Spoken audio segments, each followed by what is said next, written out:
মাটির কড়াই চুলায় ধীরে, সুবাস ছড়ায় চারিদিক ঘিরে। ঘিয়ে ভাজা মশলা বলে আজ কিছুটা আলাদা রে। হ্যালো গাইস, আসসালামু আলাইকুম। আমি আজ রান্না করছি মাটির কড়াইয়ে খাসির মগজ। আমি কিন্তু কবিতা আবৃত্তি পারি না, যাই হোক তারপর আপনাদের জন্য একটু চেষ্টা করলাম আর কি। তো আর কিছুটা শোনাই নাকি নিজের মতো করে। খাসির মগজ নরম তুলো, লাল মরিচের রংটা ফুলো, পেঁয়াজ আদা মিলে গোপনে, গন্ধে মন ভরে যায় হারিয়ে। কড়াইয়ে ধোয়া উঠছে ধীরে, গ্রামের সেই গান ফিরছে ঘরে। এক ফোঁটা ভালোবাসা মিশালে তাতে, স্বাদটা হয় অন্য জগতে। কেউ বলবে বিলাসিতা, কেউ বলবে শৈশবের স্মৃতি, আমি বলবো এ আমার গ্রাম্য মন। মাটির কড়াইয়ে আছে সেই রন্ধন ধন। রান্না শেষ, আগুন নিভে যায়, গন্ধটা এখনো ভাসে হাওয়ায়।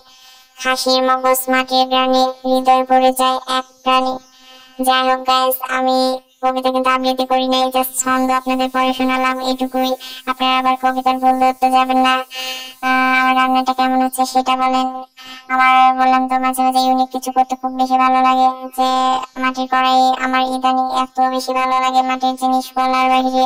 তো এই যে মাটির কড়াইটা, এটাতে আমি খাসির মগজটা রান্না করছি। রান্না করার সময় মানে একটা সুন্দর, নিজেকে এত সুন্দর একটা ফিল আসে যে ইউনিক ভাবে সবকিছু করলে মনটা খুশিতে ভরে যায় এক কথায়।